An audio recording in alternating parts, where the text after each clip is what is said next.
Et si on trouvait beau l'imperfection? Si on prenait le temps de regarder autrement?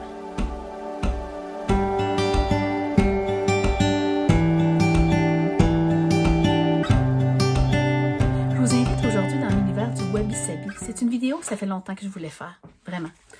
Quand j'ai découvert ce mot-là, il y a quelques années, c'est comme si j'avais enfin trouvé le mot ou la définition qui m'attirait tant dans la création. Le wabi-sabi, c'est une philosophie japonaise où c'est justement trouver le beau dans l'imperfection. Là, j'ai pris des notes. J'ai pris des notes pour vous dire vraiment les bonnes choses, mais je vais essayer quand même de vous dire ça très wabi-sabi, finalement. Le wabi-sabi, c'est moi, les Japonais, là, la philosophie, la culture japonaise, je trouve ça vraiment, vraiment inspirant. Le wabi-sabi, c'est beaucoup aussi sur, en tout cas, en premier lieu, là, c'est sur les décors. Les décors wabi-sabi, on va trouver ça beaucoup dans ce qui est brut, ce qui est naturel, ce qui a été vieilli par le temps, ce qui a été vieilli naturellement. C'est toutes les couleurs qui sont quand même assez de terre, les couleurs naturelles, comme je dis. Ensuite de ça, des pierres, de la céramique, de la poterie, tout ce qui est fait à la main. Passionnant. Regardez bien là. Il y a comme... bon, moi ici, j'ai un livre que j'ai acheté. Le reste, ça, c'est sur l'art de recevoir wabi-sabi. L'art de recevoir wabi-sabi, c'est un exemple... on n'achète rien de nouveau, on prend même la vaisselle un petit peu brisée, on sert avec de la poterie, on sert très simplement, en toute authenticité, on reçoit nos gens, nos maisons sont vivantes d'histoire. Donc ça, c'est recevoir wabi-sabi, c'est un peu ça. C'est de la bonne bouffe, des choses faites maison, pas de flafla, pas de bling-bling. On sert avec beaucoup d'amour, on reçoit nos gens en toute simplicité, comme on aime, avec la chaleur. Ça, c'est vraiment recevoir wabi-sabi. Ensuite, le décor wabi-sabi, on va voir comme des tables qui ont été usées par le temps, un peu craquées, des tasses, mettons les choses qu'on a à la maison, là, des tasses qui sont ébréchées, comme je disais tantôt aussi, la vaisselle, beaucoup de poterie, beaucoup de terre cuite. On va voir de la pierre, des maisons qui sont... c'est ça, qui sont chaleureuses par leur vécu. Hein? Il peut y avoir aussi une attitude personnelle de wabi-sabi, justement, l'attitude très authentique, très vraie, pas d'artifice, sans artifice.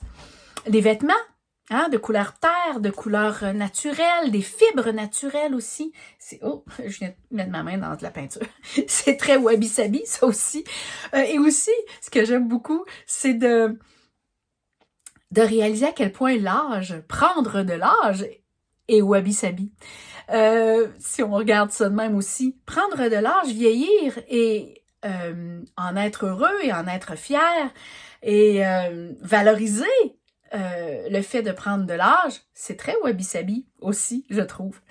Mais moi, ce que j'aime beaucoup aussi dans tout ça, c'est pouvoir intégrer cette culture japonaise-là dans mon art. Et puis, je me rends compte, justement, en ayant découvert ça, que ça existait, je me rends compte que je suis plus wabi-sabi que je pensais, dans un sens, parce que j'adore utiliser tout ce qui est matière brute. J'aime faire mes propres papiers. J'aime les junk journaux. Hein? Tout ce qui est tout ce qui a du vécu, tout ce qui est de matière brute, faire mes propres papiers, comme je disais, ou travailler avec du vieux, du junk, hein? C'est ça, je vais vous montrer tantôt, là, c'est ça le junk.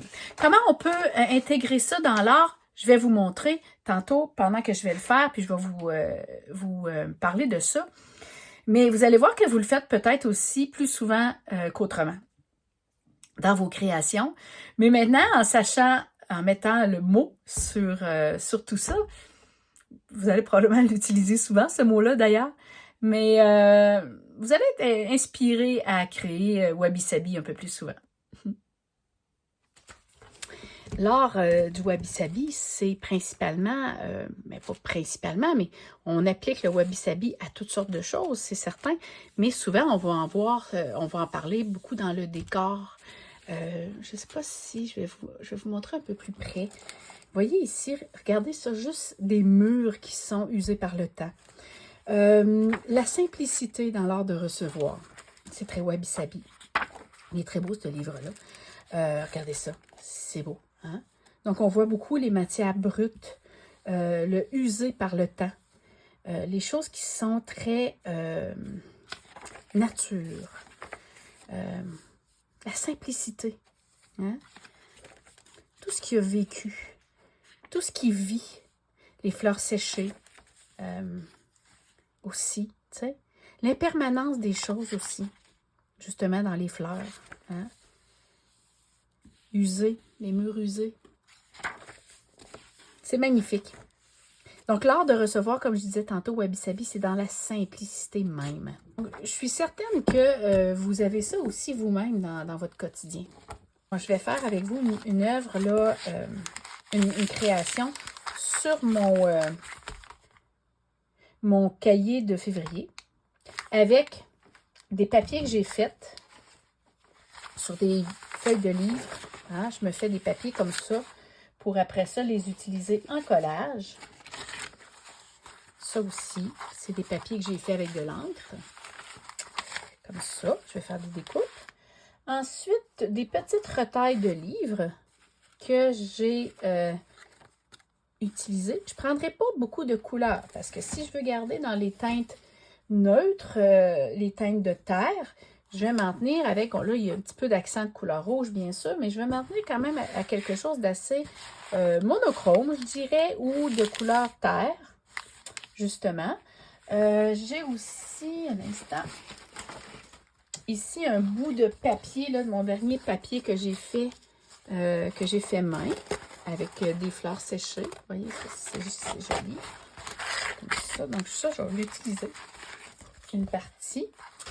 Et voilà, là, je vais créer quelque chose avec vous. Peut-être que je ne sais pas ce que je vais avoir envie de faire, mais je vais commencer par coller.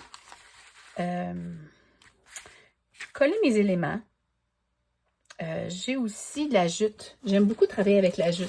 Ça, c'est vraiment un matériau qu'on pourrait dire Wabi Sabi de première qualité.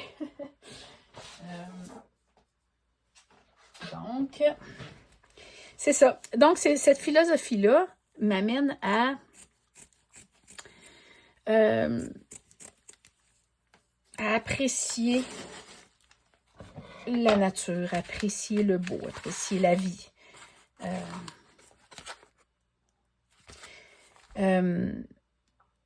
Apprécier l'impermanence des choses. Voir comment finalement, c'est une autre façon de voir les choses.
je vais vous montrer quelque chose que j'ai fait et que je vais rajouter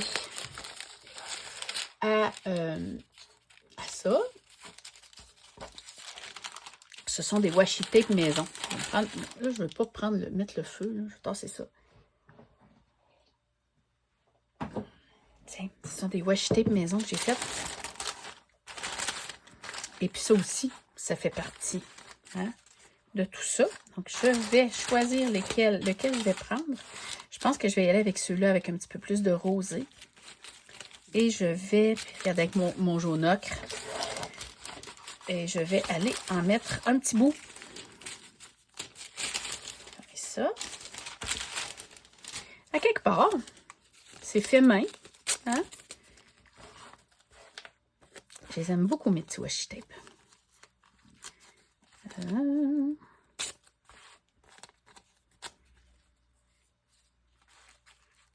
Ça pourrait être bien ici.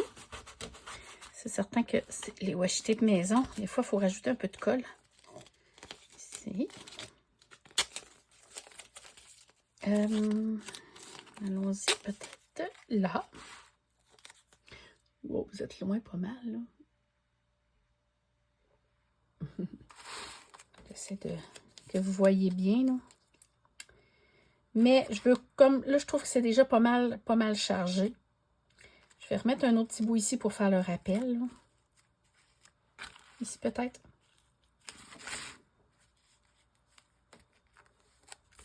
Mais je vais arrêter d'en rajouter. Parce que là, on va sortir là, de l'essence. Même parce qu'il va y en avoir trop de stock. Il faut quand même garder un petit peu de simplicité et à la limite un peu d'épuré, mais là, on s'entend que c'est pas épuré là, dans la texture, mais tu sais, de savoir s'arrêter en tout cas. Fait que là, je pense que j'ai arrêté juste assez. Oh mon Dieu, j'aime tellement ça. Et c'est ça aussi. C'est beau de le faire, mais le wabi-sabi, c'est d'aimer l'imperfection. Ça, là, ça fait partie de la création sans pression. Et d'apprécier nos petites imperfections personnelles à nous aussi.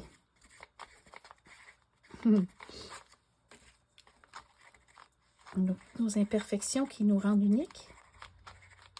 Donc, c'est une philosophie qui porte à réfléchir beaucoup aussi.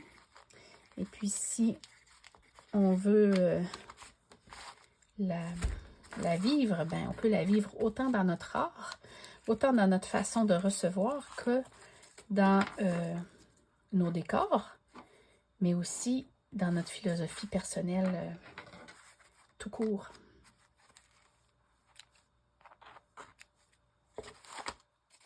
Voilà.